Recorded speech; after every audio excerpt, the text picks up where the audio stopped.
But first things first, let's give you a recap, or rather just a sneak peek into what has made it to the front page of the various dailies that we have with us this morning. I have a copy of the Standard. So gentlemen and ladies, let me go first. I have a copy of the Standard. A sneak peek. This is how it looks like. Yeah. On the front page of the Standard this morning is none other. Taking the center stage is Deputy Ruto's 10-day test as Matiang'i faces MPs. Now, security matters. Interior CS Fred Matiang'i's appearance before the House Committee today to explain why the elite GSU guards were controversially withdrawn from the Deputy President's residence will cap what he says has been arguably the 10 days on the crisscross of the country's number 2. Now, that is what we have on the front page of the Standard this morning. Just to also give you a sneak peek, we have been talking about what is happening also across the globe. Now, the issue on the UN Council's Taliban verdict, we'll be giving you details of that. Remember, the last American troop, or rather soldier, took to the air yesterday, leaving Afghanistan, or rather that is Kabul airport. There's been a lot of talk. So what happens, especially to the machinery and the military equipment that has been left behind by the United States of America? We'll be talking about that in not too long. Then on Matter Sports, yes, we know the team Kubwa, Manchester United, there finally have CR7 back on the team, and that is none other than Cristiano Ronaldo. There's a piece here that says Ronaldo's gift to Sir Alex Ferguson. We're going to be giving you details of that. And also why Kenyan men die earlier than women. Now, that's interesting. We have a gentleman with us in studio. And Victor, this will be quite something to just get a sneak peek of. Why do you think men die faster than women in Kenya? That's a story that has been given prominence on the front page of the Standard this morning, being the 1st of September 2021. And we're already getting feedback in regard to that particular story with our very own director, Fadhili, saying Kutuma Fair and such. I have never heard of anyone succumb because they were asked to either buy pizza or Kutuma Fair. That is quite controversial. Remember, we also want you to chip into this conversation. That was just a sneak peek of what we have on the front page of the Standard this morning. Over to you guys. All right. Okay, I was asked, that's a very tough question, but I think men are we are risk takers. We dive ourselves into the deep waters quite literally, not knowing what awaits us down there. So I think that's the reason why. We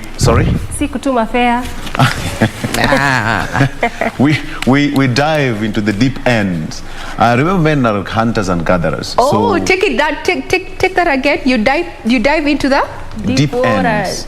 Deep in other words, in terms of when you look at the situation, for example, when you look at even the statistics, the government said that more men suffered the corona infections than women. Women are more careful when it comes to certain stuff. It's obvious. You'll find a man just walking without a mask on, but women, some of them will even have 2 masks. You know, the hand sanitizers. Ukiuliza mwanaume wapi sanitizer ati bwana. You know, I think it's just a mentality, but it's more of the psychological, our genetic makeup, that we are just meant to be so. You mentioned something, and I just want to say something, and yeah. I want to remain politically correct. It's very early in the morning. Take it on. It's the same thing. I've never asked for some tissue or pocket tissue from a man. Do you guys carry that? Anyway, that's just some that. Do. Some do, some don't. Some do, some don't. Okay. On the front page of the Star newspaper, why Raila allies are at war with tycoon Jimmy Wanjigi. Why Raila allies are at war with tycoon Jimmy Wanjigi. Mbadi and Sifuna accuse presidential hopeful of opening parallel party offices and question what he is up to. All right, that is on the front page of the Star. Businessman has been urging ex-MP to quit for new blood. why Raila allies are at war with Tycoon Jimmy Wanjigi. You can take a look at that story on the front page of the Star newspaper. And still on the pictorials there, we have collapsed Gashia building had been condemned. Says that is Governor Nyoro saying that the house that collapsed in Gashia in Kiambu County yesterday had been condemned. Okay. There's a story there of a woman killed by lava and body left in house with her kids. Police are looking for a man who allegedly killed a woman and locked her body and 2 children in a single-room house on Lakeview Estate in Nakuru town. And police are still looking for the victim who is still gone missing. It is said that the man Wanyonyi said that the body was discovered on Tuesday morning after neighbors had Waithera's 10-year-old son crying for help from their house. The man is still on the run.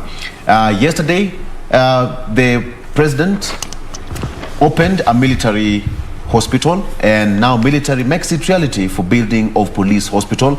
It will have an emergency unit with 15 operating theaters and an inpatient unit. It said that this is going to serve all the agencies, including the military, National Police Service, prisons, Kenya Wildlife Service, Kenya Forest Service, and National Youth Service. Now, the move has ended the long wait for the NPS, that the National Police Service, to construct a hospital that they could call theirs. This will be done at the Kabete Barracks, and it will be referred to National Police Referral Hospital. A good move there for the disciplined forces. Okay, briefly, before I give it to you, Jane, there is that story there of why Raila men are at war with Jimmy Wanjigi. The officials are questioning his mission in the party.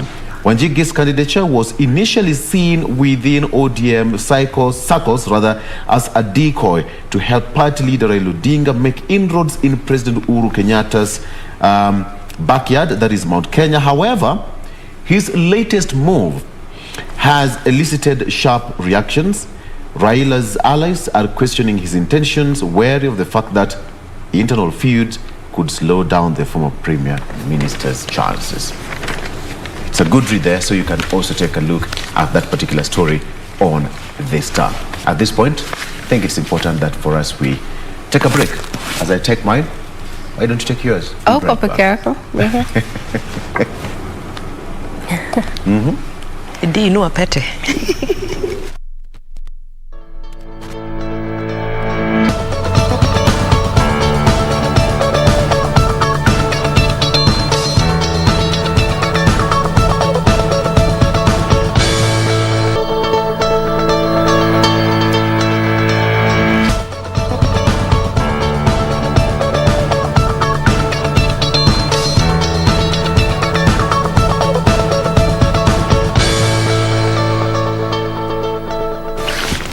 Welcome back. Glad you are still keeping us company.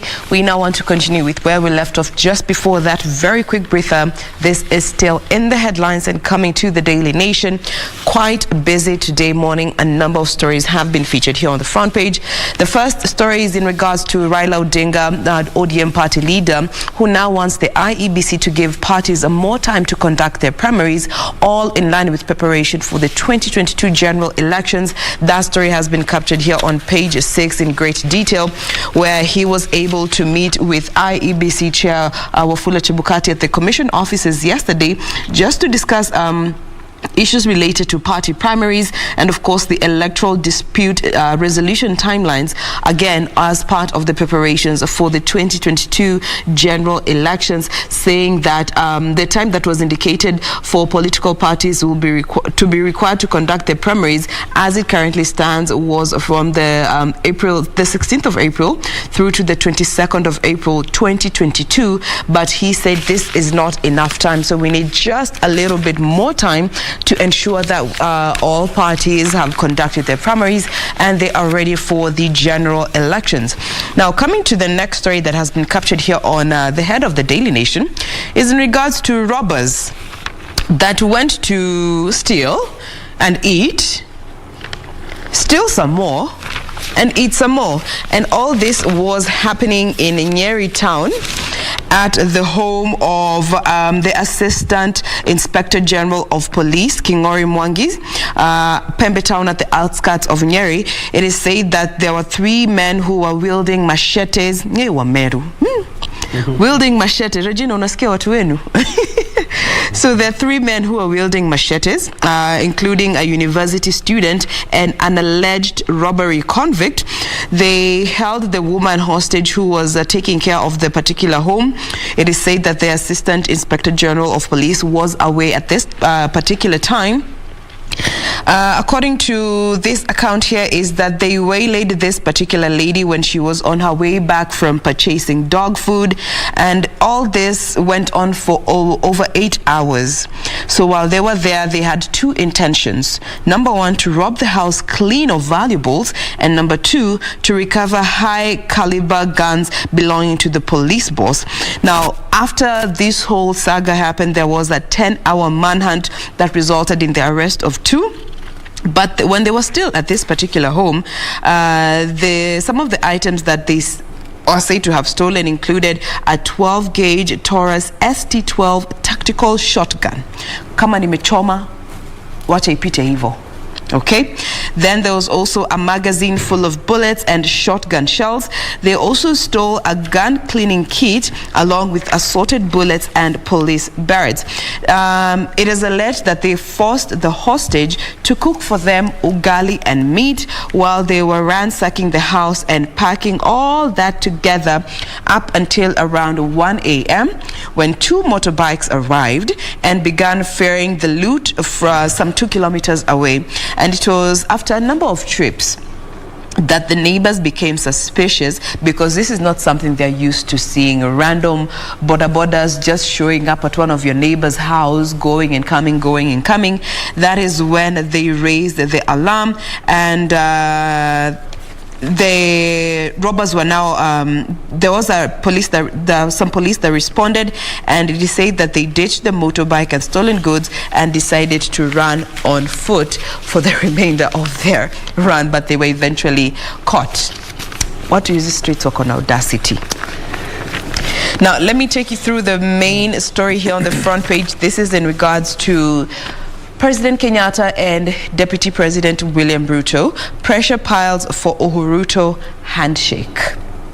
And this pressure is coming from religious leaders, political allies, and community elders who are now pushing for the reconciliation of these 2 most powerful men in our country, saying that the hostility between President Kenyatta and Deputy President William Ruto went a notch higher last week after the downgrading of Deputy President's security detail.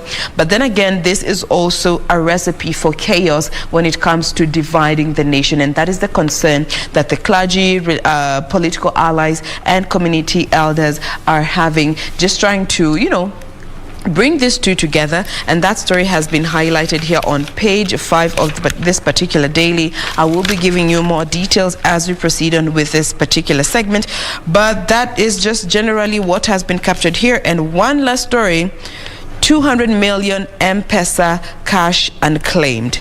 There is over 200 million in M-Pesa accounts that is now at risk of being transferred as the telco races against time to reconcile millions that is held in dormant mobile wallets. I will be giving you more details as we proceed on within the headlines. Mrs. O. All right, that sounded nice. Let's come to the front page of the People's Daily. Doreen. Amesikia. Wenye walikuwa na maswali. Traffic Marshal A1 has thrown a tactical ati amasikia. Ndio hiyo. Wenye walikuwa na maswali ndio hiyo sasa. Oh please, tunataka wave kidogo na hiyo mkono yako left. Hasa nikina hivi tu wataona. Blind the haters. Does it reflect? Does it reflect? If Blind the haters. Does it bounce back on the line? I'm so sure they are saying it. They are saying Are it. they? Fanya hivi. Tusalimie hewani Doreen. Tusalimie tu. Before niwasalimie. Before niwasalimie. Chidi wenye Doreen anakaa hiyo story. Nitawasalimia. She will wave at the right time. Exactly. Usijali. Thank you for having my back. At the right time I'll wave. And you will see what they're talking about. We know what happened. And you have evidence. You have evidence. Yes. Utaonesha. All right. So let's count the front page of the People's Daily, and perhaps you can begin from that meeting that was supposed to happen today between the Interior Cabinet Secretary, that is Dr. Fred Matiang'i, as well as the MPs to discuss that issue of the DP's guard. But now the DP is changing tune on guard's shuffle, saying that there are more important issues to discuss in the country, except that issue of just change of guard, terming it as waste of time. And perhaps I can just read a bite from what he says there, is that in spite of his allies and spokesperson writing to Parliament and police on his safety, Ruto says he is not more important than other Kenyans, and that MPs should find something else to do than summon security chiefs to discuss his office. Of course, I'll be giving you more details of that in just a short while, perhaps to get to understand. Raila's way to Mount Kenya is through Murang'a. You might perhaps be interested to understand why his way to the mountain is just through Murang'a County specific. What is so peculiar about that particular county, and just why is it important that his way to the mountain is through Murang'a County? I'll be telling you all about that in a short while. And let's come to matters COVID-19, where the ministry is set to take COVID vaccines to villages. Remember, they're still on that beat to vaccinate about 10 million Kenyans by December, which is just 3 months away, 3 months to that time. So will that even come to fruition? What kind of strategies are they putting aside from just what is being written here or said here today, that they're planning to head over to the villages, and perhaps which kind of programs are they trying to implement as they head over to the villages? This particular article highlights all that. So again, I'll be telling you about that in just a short while. And also, if you take note that September, October, November are those months that are termed to be months for short rains. But now, as the weatherman is saying, is that trouble is ahead if actually these short rains fail, where 23 counties might be facing acute food shortage as a result of that, if at all the short rains fail. So I'll be also telling you which 23 counties are this, and perhaps if this gets to happen, what kind of strategies are the government put in place to ensure that these 23 counties do not end up facing that food shortage as it has been termed there. And speaking of food shortage, watu wa kwetu, I have good news for you, because there's relief for ugali lovers as maize flour prices drops below 100 shillings. Yes, that's a good news. Good news there. Watu wa Ingo, in as much as there might be some issues with rains there, at least hatuko pabaya sana. So also we have that particular article there. And government is set to outline tough rules for schools registration. So there's actually a raft of measures that the government has put there through the Ministry of Education. And again, I'll also be telling you that in just a short while. To the details now. Now, talking about details, I pointed out to a certain report, and I'd want that to come somewhere in the tail end of this particular discussion. And that was a special report that has been, written or rather penned here by a scribe from this particular daily, or rather this particular media house. Why Kenyan men die earlier than women? Why do you think so? Why do you think so? Now, the latest data shows that men have a lower life expectancy than women and succumb more to treatable diseases in great numbers. But the question is, why? As you ponder on that, I'd want to draw your attention onto two stories. That one of them has already been highlighted in the other dailies that Victor is having. Crimes of passion, a boy and a woman, 33, killed in separate love incidents. I'm talking about what happened in Nakuru County. That is a Lakeview incident where a 33-year-old woman identified as Martha Waithera was found dead in her house hours after her husband left the house under the cover of darkness. At the same time, in Ole-Ngurune, a 19-year-old Form 4 student identified as Edmond Kipngetich was killed by a man who caught him in the act with his wife. Crimes of passion. Let's talk about that lady who was found murdered, her body soaked in blood in bed, and these are some of the visible injuries, and this is according to the Nakuru East Deputy County Commissioner Eric Wanyonyi. Now, Waithera and her two sons, aged 7 and 4 months, were locked in the house from outside. Imagine the trauma that the sons went through with the lifeless body of their mother lying within the room there, blood-soaked bed, and that's according to the Nakuru East Deputy County Commissioner Eric Wanyonyi. Further on, he went on to say that the deceased was partially naked. The house belonged to Waithera, but she lived with her lover, who is said to have vanished very early in the morning after allegedly committing the offense. So the police, the gentleman that is Eric Wanyonyi, went further to urge women to be cautious and wary about men they welcome in their houses. Crimes of passion, gender-based violence on the rise. I don't know what we need to pin it on, but something is not right. We are spiraling in the wrong way. We are killing people. If you do not want to be in that relationship, amicably step away. Just step away. There is no need to take a life, because a life is priceless. No matter how aggrieved and angry you are, you can't maim, you can't kill. Remember, in the Holy Book it says the devil comes to steal, destroy, and destruct. Steal, kill, and destroy. So if you don't want to be part of that entourage, the army of the evil one, just view life as sacred, no matter what this person has done to you. It does not give you a right to take someone's life. This was what was happening in Nakuru, and the men in blue are in pursuit of the lover, the said lover, who allegedly committed this crime and left in the cover of darkness. Still keeping up with matter security, now a clan in Kericho has evicted a woman over the husband's failing health. These are the details. So, after her husband fell ill in June, the clan has accused her of causing his mental illness. Now, a letter from the clan gave the woman 14 days to vacate the village and leave her property. Now, this is the story of this lady here. I'm trying to get the name. Janet Chepkoech, 38, who members of the Kabarusmik clan on the 28th of July banished her for allegedly having a role in her husband's mental illness. They have been married for the last 11 years, since 2009. The husband took ill and was later admitted in hospital, but immediately he recovered. The clan whisked him away to a village named Aitok village, where he used to live with his deceased wife and children.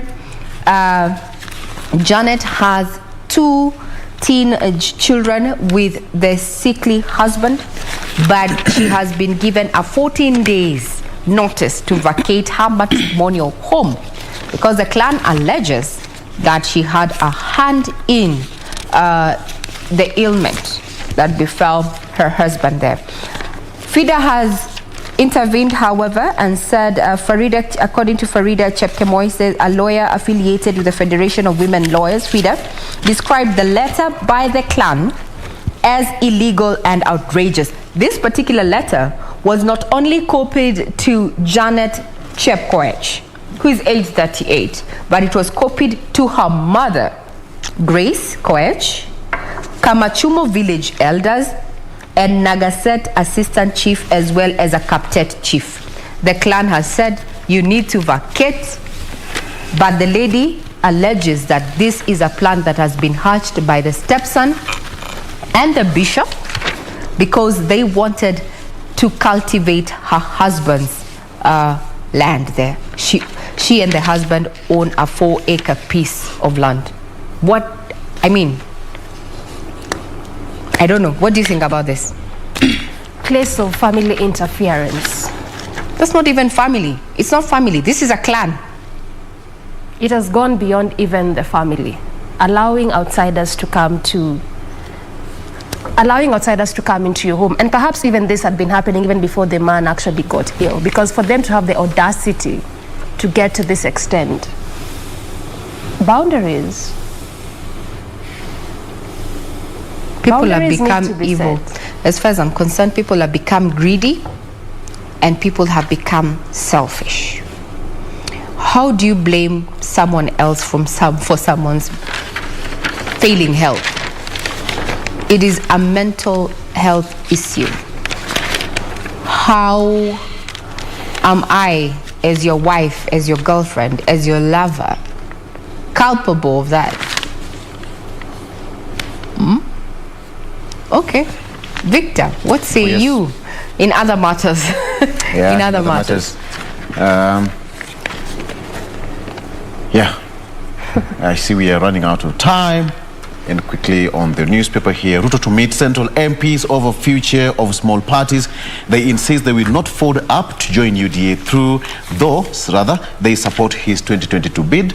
Deputy President William Ruto is over the weekend expected to chair a meeting with his Tanga MPs from Mount Kenya to assuage growing fears over parties. However, on Tuesday, Mathira MP Rigathi Gachagua says that Mount Kenya revealed that the meeting is being planned to bring all the pro-Ruto leaders from the region to the table. That is expected to happen over the weekend. I will tell you more about the animal census. Regina was there at the Amboseli National Park. I will give you the results briefly. Now, ministry officials put to task over below par electricity transmission. MPs asked them to explain why many Kenyans are not yet connected despite oversupply. Now, members of the National Assembly's Energy Committee took ministry officials to task over the country's high energy costs and the low demand for electricity, yet there is an oversupply of power to the national grid. Now, lawmakers castigated the ministry for taking too long to connect power to critical facilities like learning institutions, government offices, and health centers that is in the country. And of course, that issue of MPs to question CS Matiang'i over Ruto security replacement, that will happen today at 10:30 a.m. in an open session in Parliament buildings. Last week, GSU officers manning the DP's official residence in Karen and his private homes in Nairobi and Uasin Gishu were withdrawn. So the MPs will question CS Matiang'i over that. Quickly, food matters now. The Met Department says that they predict depressed rains, says La Nina possible. Weatherman says that short rains show a worrying trend for farmers. And now the Met Department says that the short rain season constitutes an important rainfall season in Kenya, especially in the central and southeastern region of the country. Okay, so Regina, the census is out, the animal census. You did that story, but it says that the charismatic species such as elephants, rhinos, lions, giraffe, gravy zebras, and hirola have increased. The findings of the first ever census shows. I think this is a good step.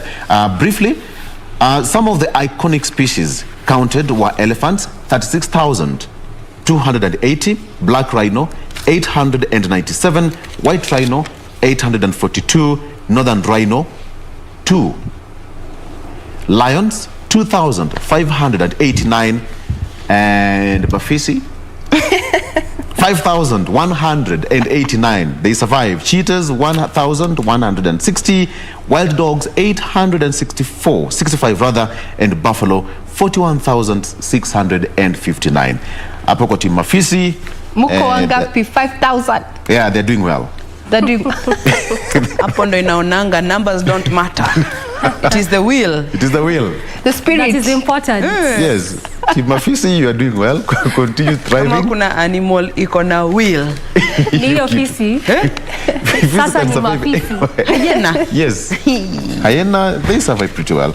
So, Regina, in terms of business, it's good for the country, right? Oh, definitely, because once we have taken stock, or rather this survey, what it has done is that it has taken stock of our wildlife. Remember, there's been a push and pull when it comes to, you know, the rapid urbanization, so land is shrinking, and there's been a question of land conservation, or rather conservancy issue in the country where it comes, we have these big conservancies. Do they, them being in place, are they helping the communities that hold or rather host these conservancies? But now knowing what we have in as far as our wildlife will help, first of all, in conservation. Because if you look at those numbers, 36,000 elephants, and we all know what that means, the poaching issue. But where I was in Amboseli, the Amboseli National Park is quite an iconic park. Why?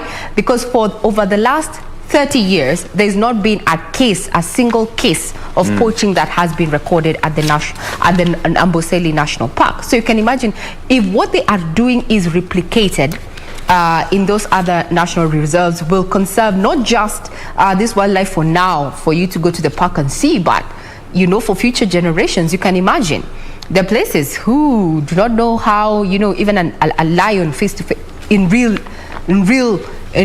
time looks like. But here in Africa, I mean, we have the elephants, we have the lions and such.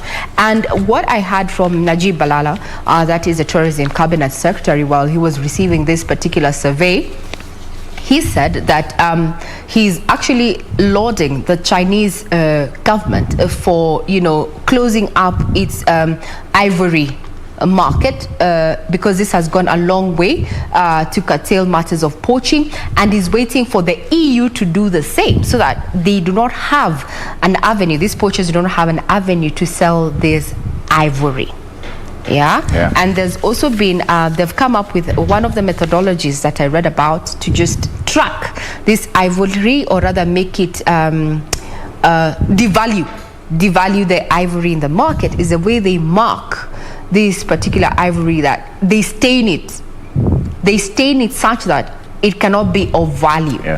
Right. So to just keep track of that. So I tend to think this, it's good to know what you have, because if you know what you have, then you know how much to invest in it. It's good for planning. How much do I invest? How much do I have X, Y, Z? And how much, it's good to know. And I'm also waiting for, there's another survey that I'm waiting for, or rather what it's called the mineral survey.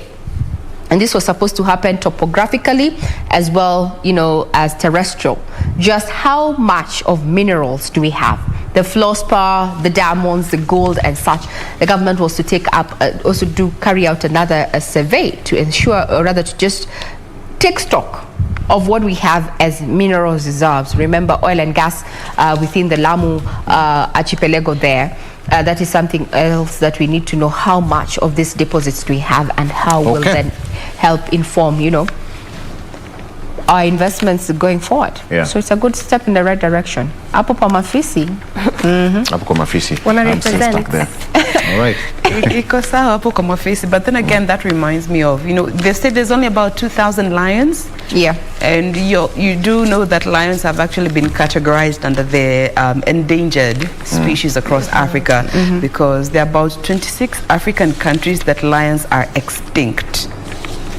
The African lion, and at least Tanzania is leading when it comes to the number of lions in the African setup. But this is as a result of the network, that the efforts that they put when it comes to protected areas. And then again, that goes back to what you're talking about, Regina, about the human-wildlife conflict due to encroachment on one side or the other. So, king of the jungle, endelea kushikilia hapo, daumbili si mbaya. We appreciate the numbers. Now, as we are almost closing this particular segment, just to touch on this particular story, it is the main read here on the front page of the Daily Nation, as pressure builds for Uhuru Ruto handshake. And I don't know what you guys think about this, because pressure is mounting on President Kenyatta and Deputy President William Ruto to lower the political temperatures among their supporters and bury their political differences. This pressure, again, from religious leaders, political allies, and community leaders. They are now pushing for the reconciliation of these two men who have been termed as the most powerful, as per this particular piece, the most powerful men in this country, saying that they need to bring to an end this animosity in order to avoid chaos and violence between their followers as we gear up for the general elections. And speaking to this was the Kalenjin Council of Elders, who yesterday disclosed that they have already started talks with their Gema counterparts to initiate reconciliation talks between the two leaders. And similarly, the clergy have also, in an interview, they confirmed that they are pushing for Mr. Kenyatta and his deputy William Ruto to put aside their differences for the sake of peace in our country. They said, this has been quoted here, this is Dr. Makanda, who said that They are entitled to hold different opinions, but they should keep the belligerent politics away from the public. Okay, their issues should not be reflected on how they lead this particular country. And as we close, guys, do you think there is the probability, or what is the probability of a Uhuru Ruto handshake? Well, that's a story that is a question that we are going to be discussing the next hour. The possibility of having that handshake. Remember, they've had their fair share for the last 3 or 4 years in their second term, and now what are some of the political implications if at all it happens? People can look at it, and people look at it politically. Why the handshake at the last minute? It's a heavy question. Our political analyst, who is also a governor, is going to be answering that question pretty well. But remember, anything is possible. From romance to yes, where we are now, right now, and the probability of a handshake. Talk of probability. Regina, please, we are coming to a close of this particular show. Pressure on Arteta. Apparently, he's been given 4 games ultimatum to work. Let me just put it that Mikel Arteta's position as a manager is under increasing pressure, with the Spaniard reportedly given 4 more Premier League games against Norwich, Burnley, Tottenham and Brighton to save his job before October international break. Okay, this is it. However, their decline has been a slow, steady process since the final years of Arsene Wenger's 22-year reign. And this is the first time Arsenal is finding itself at the bottom of the league in 67 years. That's a record for Arteta. So there's pressure mounting. I told you, Regina, please just... Tumefunga, sure. Anyway, I'm not going to talk about Arsenal. I mean, we all know that Arsenal is practicing the bottom-up thing. Your position 20. We are waiting to see how up you're going to come, how much at the top you're going to get, but it's okay. Tuko tu sawa. I see Arteta out by October, so we will not have that conversation. 4 games, that's real pressure on him, because EPL is a very tough, it's a tough league. But anyway, let's not talk about Arsenal. It's okay. People who support Arsenal should just know that, us supporting Arsenal should be added into the list of 1,000 ways to die. But it's okay. Now, there's a point before we come to a close. The question we asked you, why do you think men die earlier than women? This is a special report that has been put out, and I just want to quickly give you 3 or 4 facts. Men are the reasons that have been given by this report. Men are more likely to ignore advice by doctors than women as a show of strength.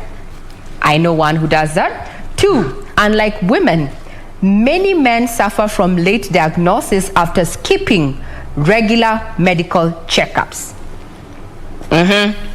Now, according to Dr. Jemima Kamano, she says the only safe way is if these diseases are picked early, if men go for regular medical checkups, and the reason they kill is because they are usually picked up late. In essence, you don't want to go to the doctors because wewe ni simba, wewe ni shujaa. When you're sick, you still don't want to take the medicine to the full dose, or when you're told you have to take an injection, you're like, mi siwezi dungwa sindano. This is the reason. This is a whole report. It's not Regina saying it. It's a whole medical report that has been put out here in this particular daily that shows the life expectancy between men and women. Men are dying more than women. Why?